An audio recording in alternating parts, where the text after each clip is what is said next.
আধুনিক পদার্থবিজ্ঞানের সূচনা অধ্যায়ে সবাইকে স্বাগতম জানাচ্ছি। তো এই অধ্যায়ে শুরুতে আমরা একটা ছোট কনফিউশন ক্লিয়ার করে নিব যে কখন L not T not A not আর কখন এল টি আর এম। আমরা স্বভাবতই জানি কি যে এটা কি নিশ্চল নিশ্চল অবস্থায় দৈর্ঘ্য সময় এবং ভর, আর এটা কি গতিশীল অবস্থায়, তাই না? তো এছাড়াও আমাদের কনফিউশন হয় যে যদি এগুলো ডিরেক্ট বলা না থাকে, তো সবসময় একটা জিনিস মাথায় রাখবা যে যখন নিজেরটা নিজে মেজার করা হবে তখন হবে হচ্ছে নট, আর যখন অন্যেরটা মেজার করতে হবে তখন হবে হচ্ছে এল টি আর এম। আশা করি কথাটা মাথায় ঢুকছে। যখন নিজেরটা নিজে মেজার করবা তখন নট, যখন অন্যেরটা মেজার করতে হবে তখন নরমালটা। ব্যাপারটা কি রকম, এই ধারণাটা কোথা থেকে আসে? আসলে রিলেটিভিটি ব্যাপারটার মধ্যে বা আপেক্ষিকতার ব্যাপারটার মধ্যে আমরা যদি হচ্ছে একটু মনোযোগ দিই বা একটু কনসেন্ট্রেট করি যে রিলেটিভিটি বা আপেক্ষিকতা কখন আসে, যখন আমরা গতিশীল অবস্থায় থাকি এবং গতিশীল অবস্থায় যখন আমরা আরেকটা গতিশীল কোনো কিছু মেজার করতে যাই তখন আমাদের কাছে যেটা হয় যে আমরা নিজেরা অন্য আরেকটা যে গতিশীল জিনিসের মানে ভর অথবা হচ্ছে দৈর্ঘ্য অথবা যদি আমরা টাইম মেজার করতে যাই তাহলে দেখা যাচ্ছে যে অ্যাকচুয়াল জিনিসটা আমরা মেজার করি না, আমাদের গতির কারণে মেজারমেন্টটা আলাদা আসে। তো এটা নিয়ে আসলে আমাদের এই চ্যাপ্টারটা, যে আমরা যদি গতিশীল অবস্থায় কোনো কিছু মেজার করতে যাই তাহলে আসলে সেটার মেজারমেন্টটা কেমন হবে। তো চলো শুরু করা যাক। আমাদের এই অনেকগুলো টাইপ, তো আমাদের টাইপ 1 এ আমরা যাই। তো টাইপ 1টা কি? দৈর্ঘ্য নিয়ে। a l naught root over 1 minus v square by c square। তো চলো আমরা আমাদের প্রথম ম্যাথটা করে ফেলি। এই প্রথম ম্যাথটা ছিল বুয়েটে 5-6 সেশনে। তো এই ম্যাথটার বক্তব্যটা হচ্ছে যে একটা নভোযান, ধরো যে নভোযানের মধ্যে ভিনগ্রহী মানে ভিন মানে কি বলবো মানে এলিয়েনরা আছে, ঠিক আছে, ভিন গ্রহবাসীরা আছে। তো সেরকম একটা নভোযান, সেটা দৈর্ঘ্য বরাবর, ঠিক আছে, কিসের দৈর্ঘ্য বরাবর? প্রশ্নটা এরকম ছিল যে বুয়েট মাঠের দৈর্ঘ্য বরাবর সেটা 0.6 সি বেগে গতিশীল আছে এবং সেই মাঠটার প্রস্থ হচ্ছে 50 মিটার। এখন প্রশ্ন হচ্ছে দৈর্ঘ্য এবং প্রস্থ কত, এটা আমাদেরকে হচ্ছে মেজার করতে হবে। তো আমরা সব ভ্যালুগুলো যদি বসায় দেই, আমরা তারপরে দ্বিতীয় পার্টে যাব। আমরা প্রথমে দৈর্ঘ্যটা মেজার করি, যেহেতু দৈর্ঘ্য বরাবর গতিশীল আছে। তো আসো, তো আমরা যদি দৈর্ঘ্য মেজার করতে যাই, তো আমাদের দৈর্ঘ্য বরাবর কত বেগে? 0.6 সি বেগে গতিশীল। তাহলে আসো আমরা লিখে ফেলি, আমাদের l l নট কত? 110 into root over 1 minus 0.6 divided by 1 বলতে আমরা c বোঝাচ্ছি আর কি, কেটে গেলে 1ই হয়, এত স্কয়ার। তো এটা তোমাদের বরাবরের মতো কাজ, এটা ক্যালকুলেটরে বসায় দেখবা কত আসে। আচ্ছা, এবার দ্বিতীয় পোরশনটা কি? প্রস্থ জানতে চাইছে। তো প্রস্থ বরাবর কি কোনো গতিশীল হইছে? প্রস্থ বরাবর কি তাহলে চেঞ্জ হবে? ওই যে প্রথমে বললাম যে গতিশীল অবস্থায় কিন্তু চেঞ্জ হয়, কিন্তু যেহেতু এটা গতিশীল দৈর্ঘ্য বরাবর, সেহেতু এর যে প্রস্থের মেজারমেন্টটা ভিন গ্রহবাসীদের কাছে দৈর্ঘ্যের মেজারমেন্টটা চেঞ্জড মনে হবে, কিন্তু ভিন গ্রহবাসীদের কাছে কিন্তু প্রস্থের মেজারমেন্টটা সেম থাকবে, অর্থাৎ প্রস্থের তোমার গতিশীল অবস্থায় কোনো পরিবর্তন হবে না, যা ছিল তাই থাকবে। অর্থাৎ তাহলে আমরা যদি আরেকবার রিপিট করি বিষয়টা, যে বুয়েট মাঠ বরাবর যেটা দৈর্ঘ্য হচ্ছে 110 মিটার, সেই বরাবর একটা নভোযান যেখানে ভিনগ্রহবাসীরা ছিল, ওই বরাবর গতিশীল কত? 0.6 সি বেগে। আমাকে দৈর্ঘ্য এবং প্রস্থ মেজার করতে বলা হয়েছে, যেহেতু দৈর্ঘ্য বরাবর সেই জিনিসটা গতিশীল, সো আমার দৈর্ঘ্যটা চেঞ্জ হবে কিন্তু আমার প্রস্থটা তাদের কাছে সেম থাকবে, তাদের কাছে প্রস্থের কোনো চেঞ্জ হবে না। সেম একটা প্রশ্ন আসছিল ঢাকা বিশ্ববিদ্যালয়, যে একটা স্কেল সেটা যদি প্রস্থ বরাবর 0.95 সি বেগে হচ্ছে গতিশীল হয়, তাহলে সেটার দৈর্ঘ্য কত হবে? তাহলে কি দৈর্ঘ্য বরাবর কি এখানে কোনো চেঞ্জ হবে? কারণ গতিশীল হইছে কোন বরাবর? প্রস্থ বরাবর, সুতরাং দৈর্ঘ্য আমাদের আনচেঞ্জ থাকবে। তো আশা করি তোমরা এই টাইপটা বুঝতে পারছো। তো চলো আমরা এবার শুরু করব টাইপ 2। টাইপ 2টা খুব ইন্টারেস্টিং। তো টাইপ 2 তে আমরা কি মেজার করব? টি মেজার করব।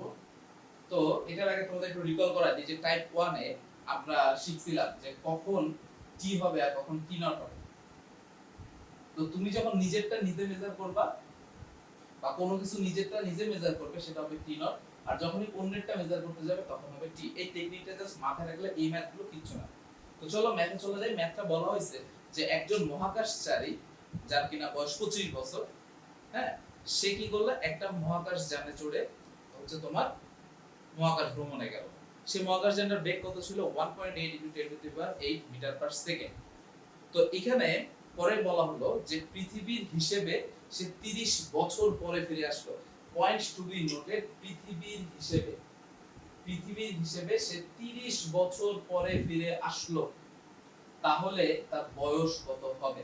তাহলে এই যে ডেটাটা দেওয়া আছে 30 বছর, এটা কার মেজারমেন্ট? এটা কি মহাকাশচারী নিজেই নিজেরটা মেজার করছে? তা না, কিন্তু এই মেজারমেন্টটা কার মেজারমেন্ট?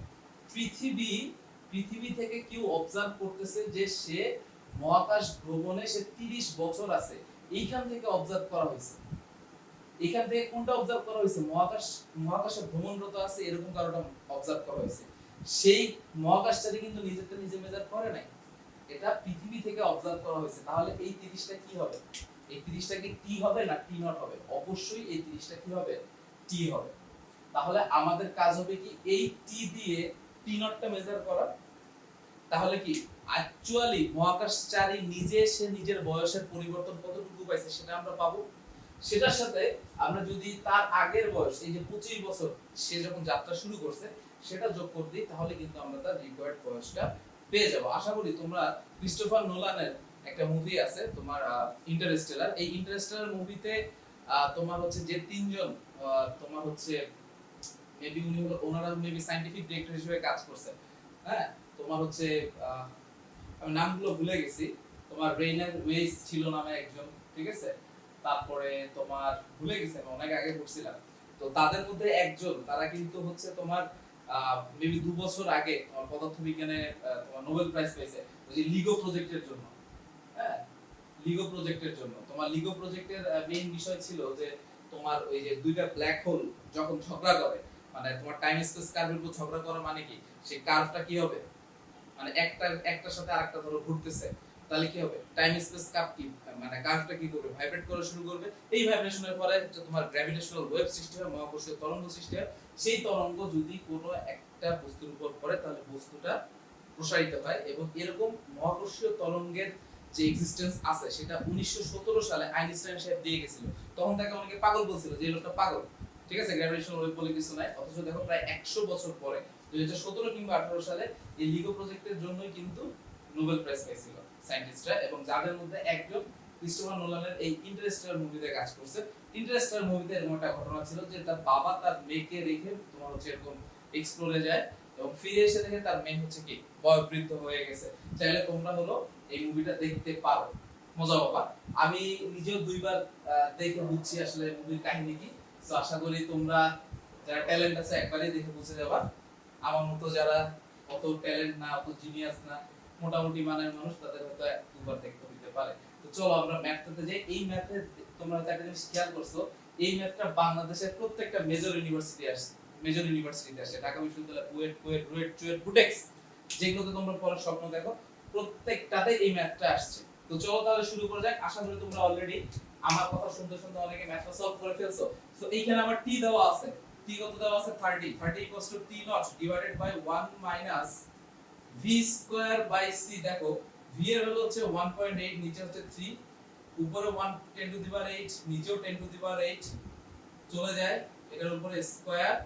আচ্ছা, তাহলে 3 দিয়ে যদি এটাকে কাটি কত হয়, 0.6। তাহলে t নট ডিভাইডস 0.6 কে আবার স্কয়ার যদি করো কত হবে, 0.36। এই 0.36 মানে কত, 0.64, আবার 0.64 কে রুট ওভার করলে কত আসে, 0.8। So t naught divided by 0.8, আর এই পাশে ছিল আমার 30। সো 30 দিয়ে যদি আমি 0.8 কে গুণ করি, সরি আমার বডির জন্য হয়তো অনেকে এই হিসাবটা দেখতে পারো নাই, আরেকবার বলতেছি, 1.8 কে যদি 3 দ্বারা ডিভাইড করো কত হবে, 0.6, 0.6 কে স্কয়ার করলে 0.36, 1 থেকে 0.36 বিয়োগ করলে কত হয়, 0.64, 0.64 কে রুট ওভার করলে আসে 0.8। সো 3 * 0.8 কত হবে, 24। তাহলে এই যে টি নটটা পাইলাম, এই টি নটটা হচ্ছে মহাকাশচারী নিজে নিজের বয়স যদি মেজার করতো, তাহলে তার কত বছর সে মহাকাশে আছে সেটা সে মানে সেটা তার কাছে মনে হইতো। কত বছর মনে হইতো, 24 বছর। অর্থাৎ তুমি যখন মহাকাশে যাবা, তুমি দেখতেছো একদিন যাচ্ছে, দুদিন যাচ্ছে, এইভাবে কত বছর গেছে তোমার কাছে, 24 বছর গেছে, কিন্তু তোমার যে বন্ধু পৃথিবীতে বসে তোমার বয়স মেজার করতেছে তার কাছে মনে হইছে কত বছর তুমি নাই? 30 বছর। আশা করি তোমার বন্ধুটা কি বলবো, থাক কিছু বলতেছি না। কার কাছে মনে হয়, মানে কোন মানুষটার কাছে মনে হয় যে তুমি অনেকক্ষণ তার কাছে নাই? ঠিক আছে, আশা করি সেরকমই কেউ হয়তো মেজার করছে, এই জন্য মনে হয়েছে 24 বছর। 30 বছর মনে হয়ে যেতে পারে, 30 কেন 300 বছর মনে হয়ে যেতে পারে। মানে মনের অনুভূতি যত বেশি থাকবে তত বেশি সময় মনে হবে যে তুমি নাই। ওই যে বলে না, তুমি 5 মিনিট কাছে নাই মানে মনে হচ্ছে 5 ঘন্টা কাছে নাই। তো আসলে এই সমস্ত ইমোশনাল ব্যাপারে আপেক্ষিকতা কাজ করে কিনা আমি জানি না। তো আসো তাহলে এই যে টি নটটা পাইলাম 24 বছর, এই 24 বছর তুমি যদি 25 এর সাথে যোগ করে দাও তাহলে তুমি তার রিকোয়ার্ড বয়সটা পেয়ে যাবে, অর্থাৎ 24 + 25 = 49। এই হচ্ছে 49 ইজ দা রিকোয়ার্ড অ্যানসার। তো আশা করি টাইপ 2 তোমরা বুঝতে পারছো। চলো টাইপ 3 শুরু করা যাক। টাইপ 3 খুবই সহজ, আগে দুইটা টাইপ বুঝে গেলে টাইপ 3 আসলে খুব ইজিলি হয়ে যাবে। দেখো টাইপ 3 তে আমরা ভর মেজারমেন্ট করা শিখবো। সো অ্যাজ ইউজুয়াল চলো আমরা সরাসরি প্রবলেমে চলে যাই। আসলে প্রবলেম করতে করতে শিখলে যেটা হয়, তুমি পরীক্ষার জন্য নিজে পুরোপুরি প্রস্তুত হয়ে যাবে। পরীক্ষায় দরকার তুমি ম্যাথ পারো কিনা। এইচএসসি পরীক্ষায় 7 মার্ক থাকে ম্যাথ, আবার ভর্তি পরীক্ষায় বলতে গেলে ভার্সিটি প্লাস ইঞ্জিনিয়ারিং এ পুরোটাই থাকে ম্যাথ, পুরোটাই 95 to 99% ম্যাথ তোমার, বা 100%। ঠিক আছে, ইঞ্জিনিয়ারিং এ 100% ম্যাথ, ইভেন ভার্সিটির ক্ষেত্রে বলতে গেলে 95 বা 98% ম্যাথ। একটা দুইটা হয়তো তোমার একটু বেসিক থেকে প্রশ্ন করে, তাও যে বেসিকের কোশ্চেনগুলো আসে ওগুলো ম্যাথমেটিক্যাল নলেজ থেকে পাওয়া যায়। দ্যাটস ওয়াই আসলে ম্যাথ করাটা খুব বেশি জরুরি। তো চলো আমরা শুরু করি। তো চুয়েটে একটা প্রবলেম আসছিল, প্রবলেমটা বোধহয় আমার জন্যই বানানো, কারণ ডেটাগুলো দেখলে বুঝতে পারো। বলা হয়েছে যে রকেটে একজন ব্যক্তি যাচ্ছে, ঠিক আছে, যে ব্যক্তির ভর 99 কিলোগ্রাম। আশা করি তোমরা বুঝতে পারছো আমার সম্পৃক্ততা কোথায়। ঠিক আছে, আমার আমার সম্পৃক্ততা কোথায় তোমরা বুঝতে পারছো। তো 99 কিলোগ্রাম, তো আমার যে বন্ধু সে নিচ থেকে পর্যবেক্ষণ করছে, সে আমারে 99 টা বানাই দিয়েছে 100। যে এর এ গতিশীল আছে, এই এ হচ্ছে এর গতিশীল ভরটা মেজার করতেছে কত, 100 কিলোগ্রাম। তার মানে তোমার বন্ধু রকেটে কইরা যাইতেছে যার ভর 99 কিলোগ্রাম। এই 99 কিলোগ্রাম ভর, এই জন্য সে অনেক দুঃখে কষ্টে আছে।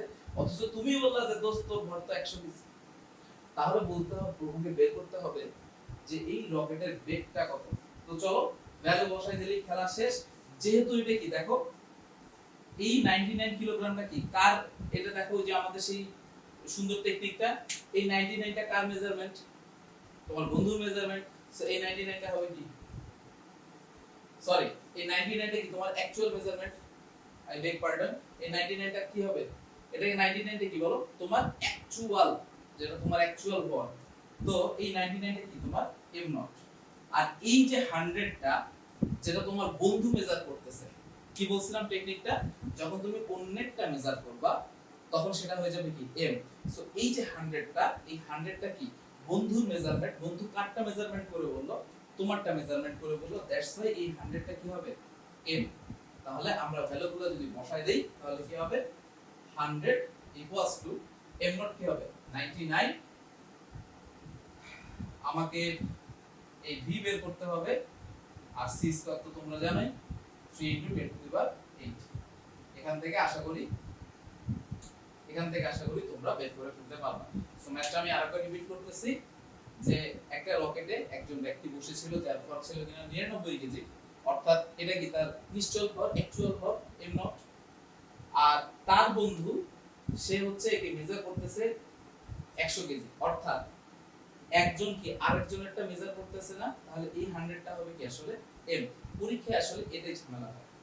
সো তারপরে তুমি ভ্যালু বসাই দিলে আশা করি তোমরা এখান থেকে v এর মানটা নিজ দক্ষতায় বের করে নিতে পারবে। এটা 5 6 এর একটা হিসাব। সো পারবা আশা করি। তো চলো এরপরে আমরা আরেকটা ম্যাথ দেখি, এটা ঢাবিতে আসছিল। তো দেখো ম্যাথটা কি বলা হয়েছে, ম্যাথটা বলা হয়েছে কি তোমার নিশ্চল ভরটা দেওয়া আছে, কত বেগে চলতেছে সেটা দেওয়া আছে, তাহলে গতিশীল অবস্থায় ভরটা কত হবে। ডাইরেক্ট ভ্যালু বসাই দিলেই খেলা শেষ। 10 টু দি পাওয়ার -24 1 মাইনাস আর 1.8 ইনটু 10 টু দি পাওয়ার 8 নিচে 3 ইনটু 10 টু দি পাওয়ার 8। আশা করি তোমাদের চেনা চেনা লাগতেছে। এটা আমরা আগের বার হিসাব করছি কত, 0.8 হিসাব করছি, তাই না? তাহলে কত হবে 12.5 1.25 into 10 to the power minus 20।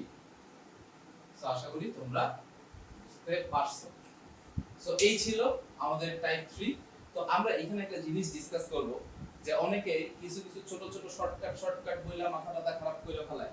তো দেখো শর্টকাটের বিষয়টা কি, শর্টকাট তুমি চাইলে নিজেই বানাইতে পারবা, তুমি নিজেই বানাইতে পারবা। যদি এরকম বলে দেয় যে বললো যে তোমার গতিশীল ভর নিশ্চল ভরের দ্বিগুণ বল, ভালো কথা, গতিশীল ভর নিশ্চল ভরের দ্বিগুণ, অর্থাৎ m কে তুমি যদি m নট দ্বারা ভাগ করো তাহলে পাবো হচ্ছে 2।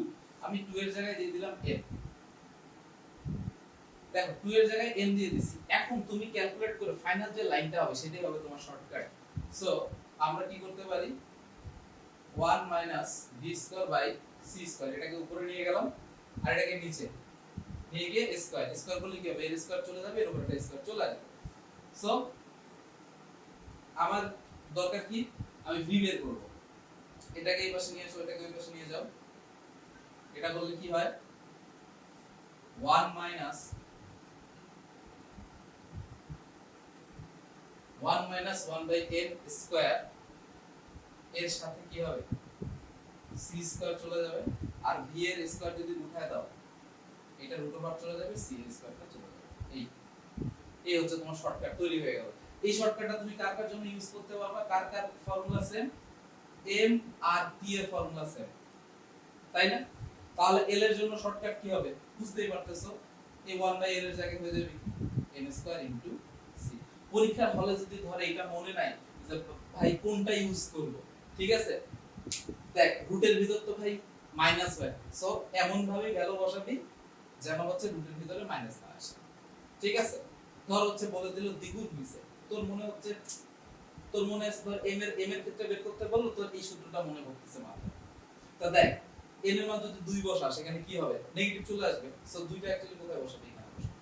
সো এই দুইটা হচ্ছে কি m এর জন্য আর এটা কি l এর জন্য। কেমনে আসে, এই সেম প্রসেসে তোরা বসায় দেখ কিভাবে আসে। সো এই আর কি শর্টকাট, ঠিক আছে, এখানে ক্রেডিট নেওয়ার কিছু নাই, শর্টকাট চাইলে তুই নিজেই বানাইতে পারিস। তো আমাদের আশা করি টাইপ 3 পর্যন্ত তোমরা বুঝতে পারছো। টাইপ 3 থেকে অ্যাকচুয়ালি এই অধ্যায়ের ম্যাক্সিমাম ম্যাথ যেগুলো ভর্তি পরীক্ষা আসে সেগুলো আসে, তো আশা করি তোমরা সলভ করতে পারবে। চলো টাইপ 4 শুরু করা যাক। তো টাইপ 4 হচ্ছে স্টেফানের সূত্র। এই ইটা হচ্ছে T তাপমাত্রায় কোনো একটা কৃষ্ণ বস্তু শোষিত বা বিকিরিত শক্তি। আচ্ছা তাহলে চলো একটা প্রবলেম সলভ করা যাক, যে 0 ডিগ্রি সেন্টিগ্রেড তাপমাত্রায় কোনো কৃষ্ণ বস্তুর বিকিরিত শক্তি যদি 3.18 × 10 স্কয়ার জুল হয় তাহলে 1000 সেন্টিগ্রেডে কত হবে। তাহলে আসো এই ফর্মুলাটাকে আমরা রিফর্ম করে এইভাবে লিখতে পারি যে T1 by T2 T1 to the power 4 T2 to the power 4। So আমাদেরকে কি বের করতে হবে, E2 বের করতে হবে, কারণ এই তিনটা ভ্যালু দেওয়া আছে। সো আমি এখান থেকে E2 বের করব, তাহলে E2 কি হবে, T to the power 4 T1 to the power 4 into T1। তোমরা জাস্ট মানগুলো বসাই দিলেই প্রবলেম সলভ। আশা করি টাইপ 4 বুঝতে পারছো। এই ফর্মুলাগুলো খুবই সহজ এবং এই অধ্যায়ে আসলে খুব সহজ একটা অধ্যায়। এই অধ্যায়ে আসলে মানে তোমার ফর্মুলা মনে থাকলে তুমি খুব সহজেই ম্যাথ সলভ করে ফেলতে পারবে। তো আসলে আমরা হচ্ছে টাইপ 5 এ যাই। তো টাইপ 5 এ এই ফর্মুলা থেকে খুব ইজি ম্যাথ আসে। ভার্সিটি গুলোতে দেখো অনেক ধরনের এরকম ম্যাথ আসছে। তো বইটার একটা ম্যাথ আমার খুব ভালো লাগছে। ম্যাথটা হচ্ছে এরকম যে তোমার 140 ন্যানোমিটারের একটা ফোটন তোমার হচ্ছে শোষণ করার পরে তোমার 180.5 ন্যানোমিটারের, এবং মানে সে একটা ফোটন শোষণ করে দুইটা ফোটন নির্গত করছে, তো যার মধ্যে একটা হচ্ছে 180.5 ন্যানোমিটার হলে আরেকটা কত হবে, ঠিক আছে। তো এই প্রবলেমটা বেশ ভালো লাগছে আমার। তো এই প্রবলেমটা দেখো, মানে আমি অ্যাজ ইউজুয়াল প্রবলেম অমিট করছি, করে একটু স্পেশাল একটা প্রবলেম দেওয়ার চেষ্টা করছি। অন্যান্য ভার্সিটিতে কি আসছে বলো, ধরো h দেওয়া থাকবে না, h এর ভ্যালু তো তোমরা জানো, প্ল্যাঙ্কের ধ্রুবকের মান, ধরো f দেওয়া আছে, e বের করতে বলছে, এরকম আমরা দুইটা প্রবলেম আসলে সলভ করব নিচে। তো এই প্রবলেমটা একটু দেখো। দেখো শক্তি সংরক্ষণশীলতা নীতি অনুযায়ী আমরা কি জানি, যা শোষণ করবে তাই বর্জন করবে, তাই না। সো যদি আমার e শোষণ করে E1 আর E2, সো আমার শোষিত এবং বর্জিত কি হবে সমান হবে। তো E ইকুয়ালস টু কি E ইকুয়ালস টু হচ্ছে কি hc বাই ল্যামডা, এটা ইকুয়ালস টু কি হবে hc বাই ল্যামডা 1 প্লাস কি hc বাই ল্যামডা 2। সো দুই সাইড থেকে যদি hc চলে যায় সেক্ষেত্রে আমরা লিখতে পারি 1 by lambda equals to 1 by lambda 1 plus 1 by lambda 2। So আমার এখানে ল্যামডার মান দেওয়া আছে 140, ল্যামডা 1 ধরো দেওয়া আছে হচ্ছে 180.5, এখন তোমরা এখান থেকে ল্যামডা 2 এর মানটা আশা করি ইজিলি বের করে ফেলতে পারবে, অর্থাৎ সব দিক থেকে hc সব চলে যাবে। ওকে, তো আশা করি তোমরা প্রবলেমটা বুঝতে পারছো। এরপর পরের প্রবলেমে যাই। দেখো এটা জাহাঙ্গীরনগর ভার্সিটিতে আসছিল, এটা ঢাবিতে আসছিল। হ্যাঁ, আচ্ছা, জাহাঙ্গীরনগর ভার্সিটির প্রবলেমটা কি যে একটা ফোটনের শক্তি দেওয়া আছে, তরঙ্গ দৈর্ঘ্য জানতে চাওয়া হয়েছে। তো ফোটনের শক্তি দেওয়া আছে মানে কি এটা বের করতে এই তোমার হচ্ছে এটা দেওয়া আছে, আর কি বের করতে হবে তরঙ্গ দৈর্ঘ্য যে ল্যামডা বের করতে হবে। অর্থাৎ খুবই সহজ, কি করবা তাহলে যেটা করতে পারবা সেটা হচ্ছে, আশা করি তোমরা অনেকে গেস করে ফেলছো যে কি করতে হবে। যেটা করতে হবে সেটা হচ্ছে ল্যামডা ইকুয়ালস টু কি, তাহলে hc বাই e, এখন তুমি যদি মান বসায় দাও খেলা শেষ, জাস্ট মানটা বসাই দিবা। ঠিক আছে, এটার মান বসাই দিলা, এই যে h এর ভ্যালু এটা, c এর মান তো তুমি জানো 3 * 10⁻8, আর e এর ভ্যালু তো দেওয়াই আছে। সো আশা করি তুমি বসাই দিলে ম্যাথটা সলভ হয়ে যাবে। আচ্ছা, এর পরের ম্যাথে আসি, আমরা লাস্ট ম্যাথে আসি। লাস্ট ম্যাথটা হচ্ছে তোমার 100 মেগা ইলেকট্রন ভোল্ট ফোটনের ল্যামডা কত। তাহলে এখানে কি কি দেওয়া আছে দেখো, এখানে একটা ব্যাপার সেটা হচ্ছে এই যে মেগা ইলেকট্রন ভোল্ট আছে, তো আমরা যদি ল্যামডা বের করতে যাই তাহলে কি করতে হবে, আগের প্রবলেম আর এই প্রবলেম অ্যাকচুয়ালি সেম প্রবলেম, এই সেম ফর্মুলা hc বাই তোমার e, মানে সেম ফর্মুলা। আশা করি মানে এটা নিয়ে আসলে এত বেশি বোঝানোর কিছু নাই। এই মেগাটাকে কি করবা, মেগাটাকে যদি হচ্ছে সরাইতে চাও কি করতে হবে, 10⁻6 দিয়ে কি করতে হবে গুণ করতে হবে, তাহলে মেগাটা কি হয়ে যাবে নরমাল ইলেকট্রন ভোল্ট হয়ে যাবে। অনেকে এমইভি দেখে ভয় পেয়ে যায়। ঠিক আছে, তো আশা করি এই এখানে আবার সেই h এর মান বসাবো, h এর মান 6.63 × 10⁻34। ঠিক আছে, c হচ্ছে 3 × 10⁻8, আর নিচে হচ্ছে কি 100 × 10⁻6 ইলেকট্রন ভোল্ট। তো এই হচ্ছে, তুমি যদি এখন ভ্যালুগুলো বসায় দাও ক্যালকুলেট করো, আশা করি তোমরা ল্যামডার মানটা পেয়ে যাবে। তো আসো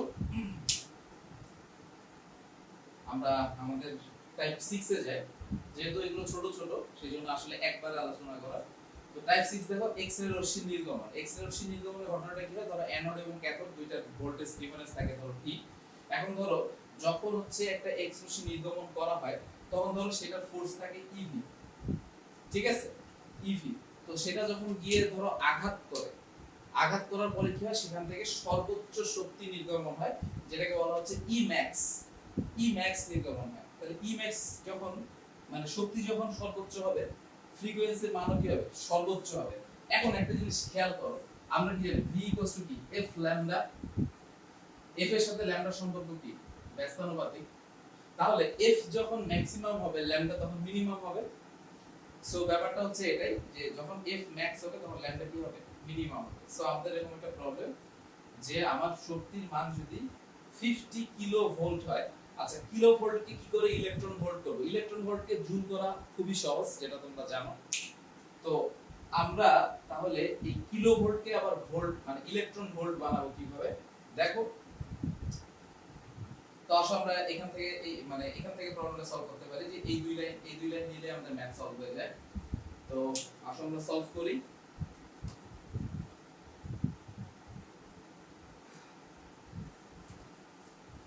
তাহলে ল্যামডা মিনিমাম ইকুয়ালস টু কি হবে 6.63 × 10⁻34, 3 তো 3 × 10⁸, আর হচ্ছে ইভি এর, তাহলে 50 কিলো ভোল্ট, এই 50 কিলো, আর ভোল্ট কি ইলেকট্রন ভোল্ট বানাতে গেলে 1.6 × 10⁻19 দ্বারা জাস্ট গুণ করে দিলেই হয়ে যাবে।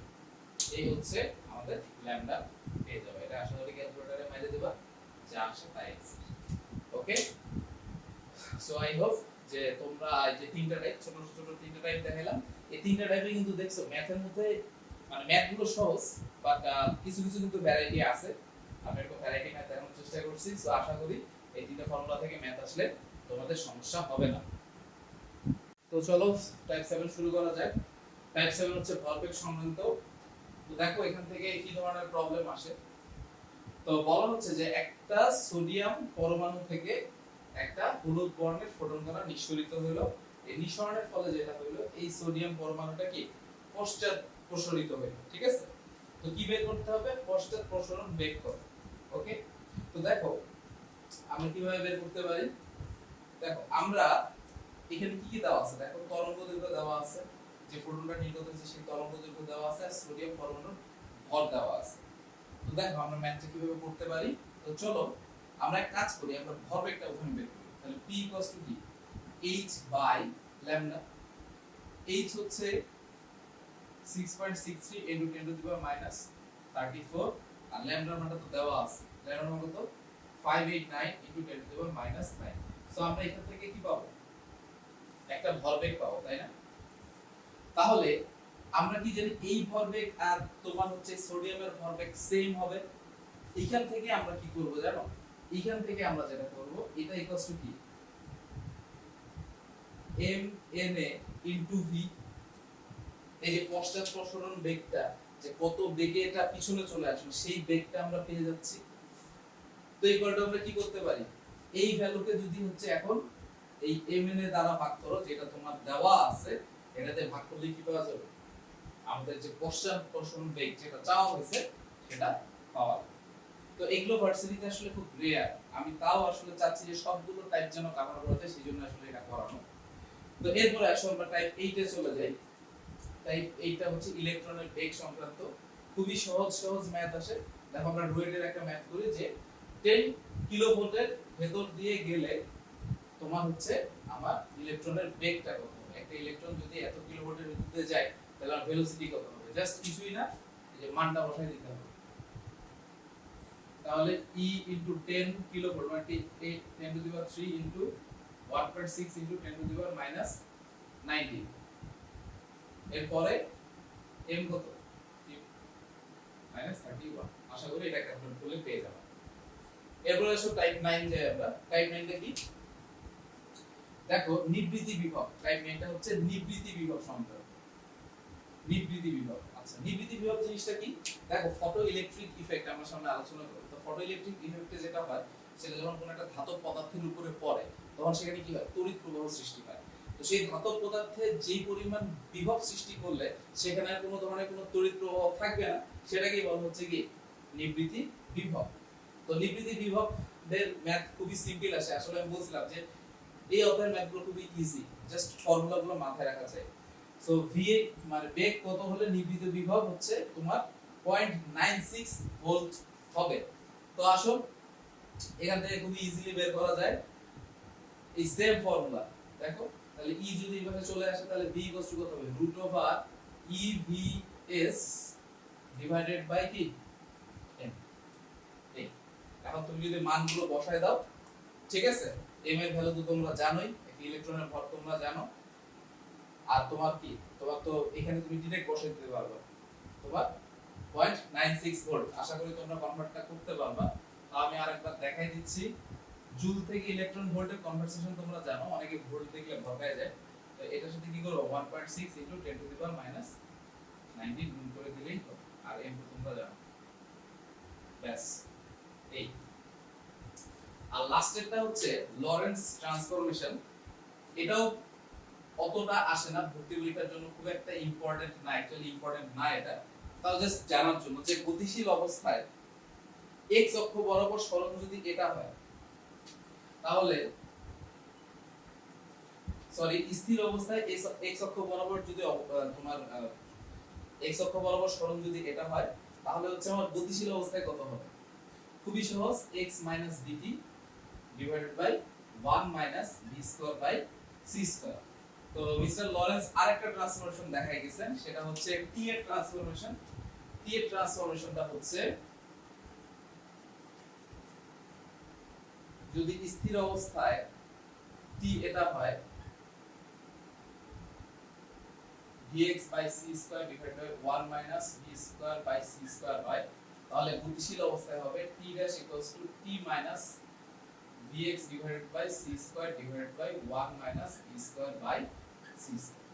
সো এটা ভর্তি পরীক্ষার জন্য অতটা ইম্পর্টেন্ট না, জাস্ট চেহারাটা জেনে রাখা ভালো, রিস্ক না নেওয়াই ভালো, যেন চেহারাটা মনে থাকে। ঠিক আছে, যে লরেন্স ট্রান্সফরমেশনের ক্ষেত্রে যদি x অক্ষ বরাবর সরণ চাই এটা, যদি গতিশীল অবস্থায় x অক্ষ বরাবর সরণ চাই এটা, যদি স্থির অবস্থায় সময় চাই এটা, আর গতিশীল অবস্থায় এটা, ব্যাস এইটুকু মাথায় রাখলে চলবে। আরেকটা জিনিস মাথায় রাখবা, সেটা হচ্ছে গ্যালিলিও ট্রান্সফরমেশনটা সঠিক নয়। কেন সঠিক নয়?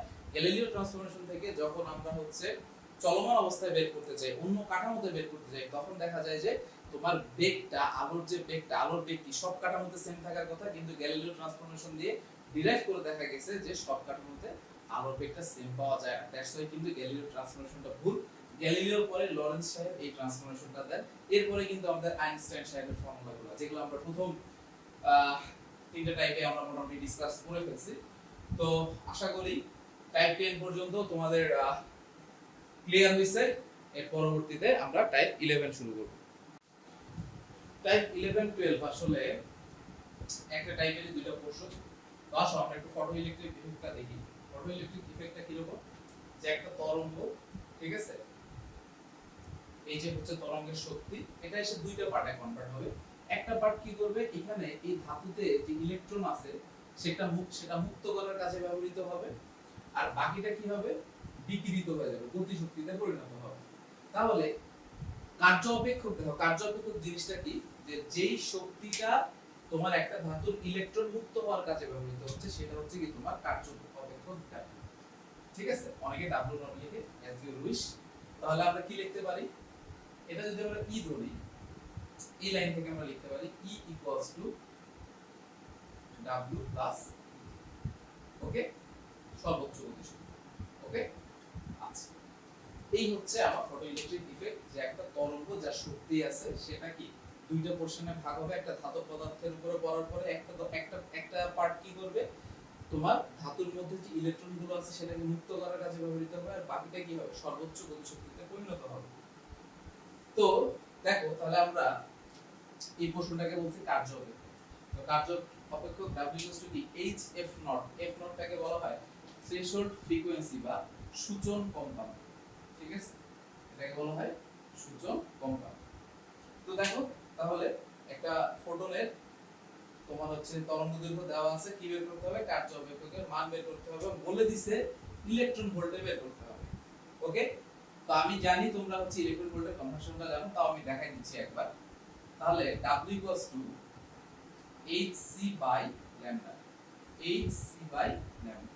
ওকে, আচ্ছা, আমার হচ্ছে c হচ্ছে 3 × 10⁸, ল্যামডা হলো এত অ্যাংস্ট্রম, তাই তো? এখন এইখান থেকে আমরা যে ভ্যালুটা পাবো, এটা পাবো হচ্ছে কি জুলে পাবো, তাই না? তাহলে জুল থেকে যদি আমি ইলেকট্রন ভোল্টে নিতে চাই, তাহলে যেটা হবে, এই ভ্যালুটাকে তুমি 1.6 × 10⁻⁹ দ্বারা ভাগ করলে কি হবে, আমরা ইলেকট্রন ভোল্টে পেয়ে যাব। অর্থাৎ ইলেকট্রন ভোল্ট থেকে আবার জুলে কনভার্ট করতে গেলে কি করতে হবে, 1.6 × 10⁻⁹ দ্বারা গুণ করতে হবে। এটা অনেকে উলট পালট হয় যে কখন গুণ দিব কখন ভাগ দিব। তো আশা করি তোমরা বুঝতে পারছো যে জুলকে 1.6 × 10⁻⁹ দ্বারা ভাগ করলে কি হিসেবে পেয়ে যাব, ইলেকট্রন ভোল্টে পেয়ে যাব। এটা অনেক সময় আমাদের পরীক্ষায় বলে দেয় যে ভাই ইলেকট্রন ভোল্টে কনভার্ট করো। তো আশা করি কার্য অপেক্ষকের ম্যাথ খুবই সহজ, আজকে তোমরা পারবে। তো আসো এবার ফটো ইলেকট্রিক ইফেক্টের মেইন ইকুয়েশনটাতে যাই। আশা করি এটা কিভাবে লিখেছি তোমরা বুঝতে পারছো, যে এটাই দুইটা প্রশ্ন, একটা কার্য অপেক্ষক আর একটা কি গতিশক্তি। তো আসো এখান থেকে আমরা অনেকগুলো লাইন লিখতে পারি আসলে, হ্যাঁ, আমরা চাইলে অনেকগুলো লাইন লিখতে পারি। কি রকম, এই E ইকুয়ালস টু কি জানি আমরা, hc by lambda equals to আবার কি জানি, এটা ইকুয়ালস টু কি hf নট প্লাস কি হাফ mv স্কয়ার। আবার এই hc বাই ল্যামডার জায়গায় আমরা লিখতে পারি hf equals to hf naught plus half mv square. তোমরা চাইলে লিখতে পারো e কে, এই জিনিসটা e কে ইকুয়ালস টু কি, দেখো এটা এই পাশে যদি নিয়ে আসি h কমন যাবে, h minus f not. So তোমরা চাইলে আসলে না তোমাদের মতো করে তোমরা অনেক ভাবে লিখতে পারো। যেমন এখান থেকে আমি চাইলে v বের করতে ফেলতে পারি, আমরা রুট অফ r v বের করে ফেলতে পারি। কি রকম দেখো, 2 উপরে যাবে h f minus f naught divided by n। So চাইলে আরো অনেক ভাবে ফর্মুলাগুলো লেখা যায়, এটা তোমরা নিজেরা প্র্যাকটিস করলেই পেরে যাবে। মুখস্থ করার কিচ্ছু নাই, জাস্ট নিজেদের ভ্যালুগুলো বসায় কনভার্ট। তো আসো আমরা একটা বইয়ের ম্যাথ সলভ করি। বইয়ের ম্যাথে বলা হয়েছে যে তরঙ্গ দৈর্ঘ্য দেওয়া আছে, তোমাকে কার্য অপেক্ষকের মান বের করতে হবে, গতি শক্তিটা দেওয়া আছে। সো আমরা আসো আমাদের এই ফর্মুলা থেকে যাই। কি দেওয়া আছে? তরঙ্গ দৈর্ঘ্য দেওয়া আছে, তাহলে আমরা এটা ইউজ করতে পারি কিভাবে? আমাকে ডাব্লিউ বের করতে হবে, অর্থাৎ এই যে এই জিনিসটা বের করতে হবে, তাই তো? তাহলে E ইকুয়ালস টু কি? hc by lambda equals to আমি w বের করব, কার্য অপেক্ষকের মান বের করব, প্লাস গতি শক্তির মান আমার ডাইরেক্ট দেওয়া আছে। সো আমার খাটনি অনেক কমায় দেওয়া হয়েছে, তাই না? সো আমরা এবার একটু ক্যালকুলেশনটা দেখি কিভাবে করব।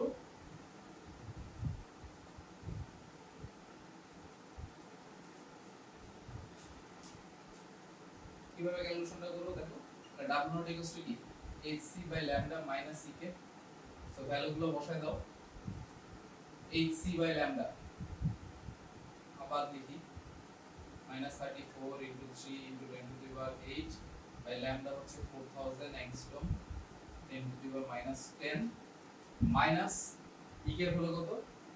0.4 ইলেকট্রন ভোল্ট। এটাকে তুমি জুলে কনভার্ট করে নাও। ওকে, এই তাহলে এই দুইটা ক্যালকুলেট করলেই আশা করি তুমি তোমার ডিজায়ার্ড ভ্যালু পেয়ে যাবে। তো এই ছিল। তো আশা করি তোমাদের আমি ফর্মুলা কনভারসেশনটা দেখাই দিয়েছি আসলে কিভাবে কনভার্ট করবা। তো এই ছিল আমাদের টাইপ 12 পর্যন্ত। আশা করি টাইপ 12 পর্যন্ত তোমরা সবাই বুঝতে পারছো। তো চলো টাইপ 13 এ যাওয়া যাক।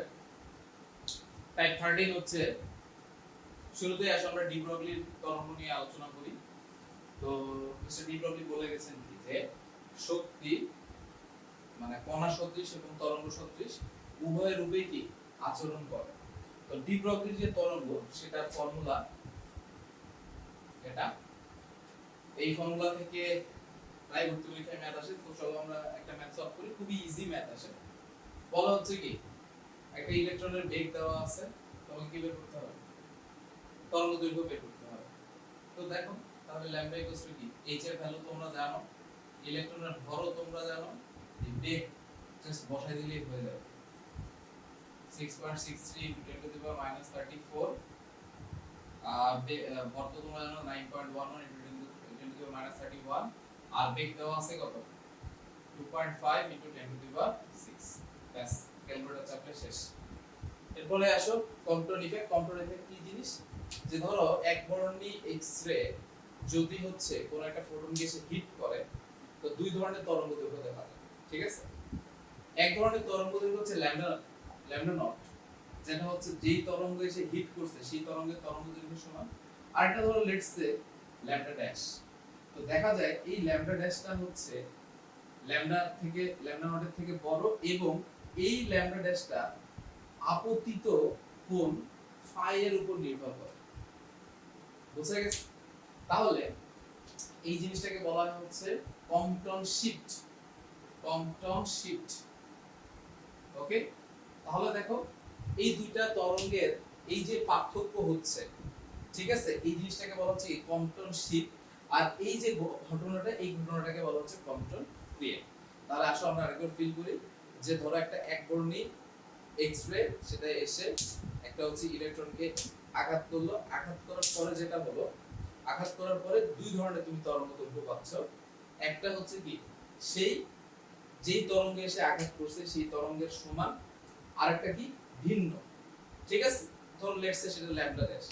তো এই যে ঘটনাটা ঘটলো, ঠিক আছে, এই ঘটনাটাকে বলছে কম্পটন ক্রিয়া। এবং আমরা যে নতুন একটা তরঙ্গ দৈর্ঘ্য পাচ্ছি সেই তরঙ্গ দৈর্ঘ্যের দুইটা তোমার হচ্ছে ক্যারেক্টারিস্টিক আছে। একটা হচ্ছে সেটা আগের তরঙ্গ দৈর্ঘ্যের থেকে কি হবে, বড় হবে। আর এবং সেটা কি করে বলো, আপতন কোণ বা কত ডিগ্রি অ্যাঙ্গেল হচ্ছে হিট করতেছে সেটার উপর ডিপেন্ড করবে। দেখো বলা হয়েছে এত তরঙ্গ দৈর্ঘ্যের একটা আলো, সেটা এসে কত ডিগ্রি কোণে হিট করছে? 150 ডিগ্রি কোণে হিট করছে। বলা হয়েছে এই যে ফোটন কণা, এই ফোটন কণার বেগ কত এবং তোমার এই তরঙ্গ দৈর্ঘ্যের মানটা যে পরিবর্তিত মানে তোমার মানে কি বলবো, এই যে কম্পমান অবস্থায়, ঠিক আছে, তার তোমার হচ্ছে তরঙ্গ দৈর্ঘ্যের মান কত। তো আসো এই বেগের মান কত, ফোটনের বেগ অলওয়েজ c, সেটা বের করার কিছু নাই, আমাদেরকে এই জিনিসটা বের করতে হবে। তাহলে ল্যামডা ড্যাশ ইকুয়ালস টু, দেখো আমরা যদি ল্যামডা নটটাকে ওই পাশে নিয়ে যাই আর এইখান থেকে যদি h নট c টা কমন নিই তাহলে ঘটনা কি দাঁড়ায়, ঘটনাটা অনেকটা এরকম দাঁড়ায় না কমন নিলে, তাহলে এইটা প্লাস কি হবে h by m naught c 1 minus cos phi। এখন জাস্ট মান বসাই দিতে হবে। তাহলে আমার এই যে ল্যামডা নট স্থির অবস্থায় কত ছিল, স্থির অবস্থায় তোমার হচ্ছে তরঙ্গ দৈর্ঘ্য কত ছিল 0.4, 0.4 ন্যানো, তাহলে 0.4 প্লাস, হ্যাঁ 0.4 plus h 6.63 into 10 to the power minus 34 divided by m naught 9.11 to the power minus 34 into 31 into 3 into 10 to the power 8, আর এই পাশে তুমি বসাও কি 1 minus cos 150, কত ডিগ্রি কোণে আঘাত করছে, ঠিক আছে। আচ্ছা তো ন্যানো হচ্ছে তোমার মিটারে নিতে হবে, তাহলে এটা তুমি ক্যালকুলেট করলেই তোমার ডিজায়ার্ড রেজাল্ট। আশা করি বুঝতে পারছো। তো এবার আসো আমাদের এই অধ্যায়ের শেষটায় হাইজেনবার্গের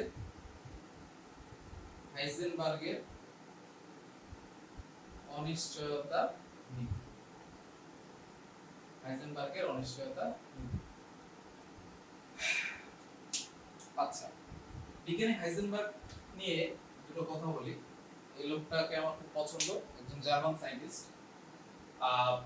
তো বিজ্ঞানী হাইজেনবার্গ তিনি সেকেন্ড অর্ডারের সময় তোমার এক্সিস্ট করতেন এবং যখন তোমার ইউএসএ তে নিউক্লিয়ার ওয়েপন নিয়ে কাজ চলতেছিল তখন জার্মানিতেও তোমার হচ্ছে নিউক্লিয়ার ওয়েপনের বিশাল গবেষণা চলতেছিল এবং যেখানে হাইজেনবার্গও একজন মেম্বার ছিল।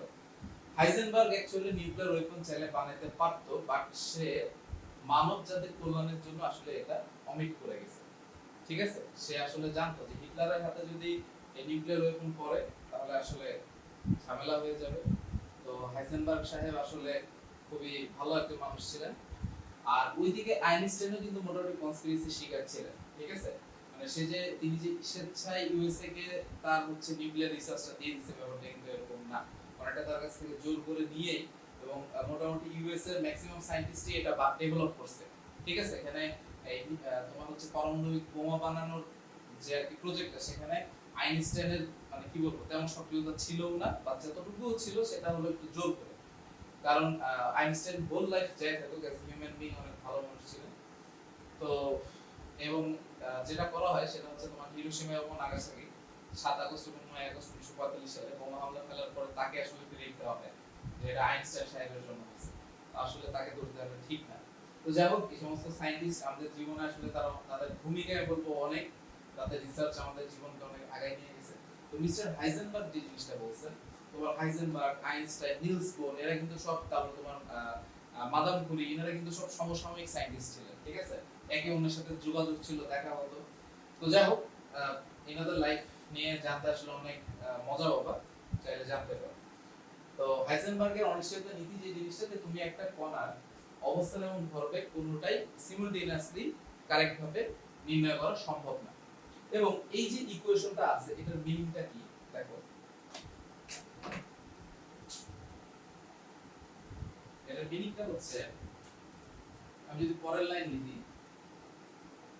h বাই del x, অর্থাৎ আমার del x এর বা অবস্থানের অনিশ্চয়তা যত কম হবে আমার ভরবেগের অনিশ্চয়তা তত বেশি হবে। অর্থাৎ তুমি কোনোটাই সিমুলটেনিয়াসলি 100% ভাবে নির্ণয় করতে পারবা না। কি রকম? আচ্ছা এখান থেকে দুটো আরেকটা কথা বলি, সেটা হচ্ছে অনেকেই দেখবা যে h কাট দিয়ে লিখে। তো h কাট ইকুয়ালস টু আসলে h বাই টুয়াইস এই দুটো লাইনের মিনিং সেট। এবং এইখানে কি ছিল, অবস্থান এবং ভরবেগ ছিল। তো তুমি যদি শক্তি এবং সময় এই দুইটা রাশি নিয়ে হচ্ছে হাইজেনবার্গের অনিশ্চয়তা নীতি লিখতে চাও, সেটার ব্যাপারটা হবে অনেকটা এরকম।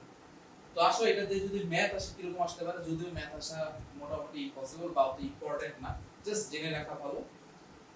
আর এটাই আমাদের এই চ্যাপ্টারের লাস্ট টাইপ। তো দেখো ম্যাথটা কি বলা হয়েছে, যে একটা ইলেকট্রন 10 × 10⁻10 মিটার দৈর্ঘ্যের একটা বাক্সের মধ্যে আছে। তো বলা হয়েছে যে এই ইলেকট্রনের বেগের সর্বনিম্ন অনিশ্চয়তাটা কত। তাহলে দেখো আমরা কি জানি, del x * del p greater than h/4 পাই।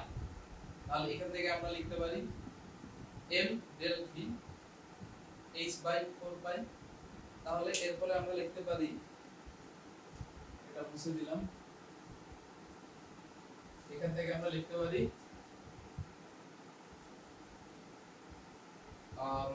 del v h/4 পাই del x into m।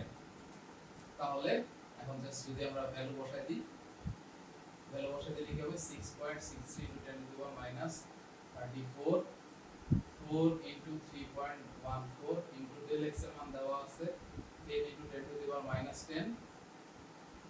আচ্ছা, আর m তো তোমরা জানো, এই মান বসাই দিলেই খেলা শেষ।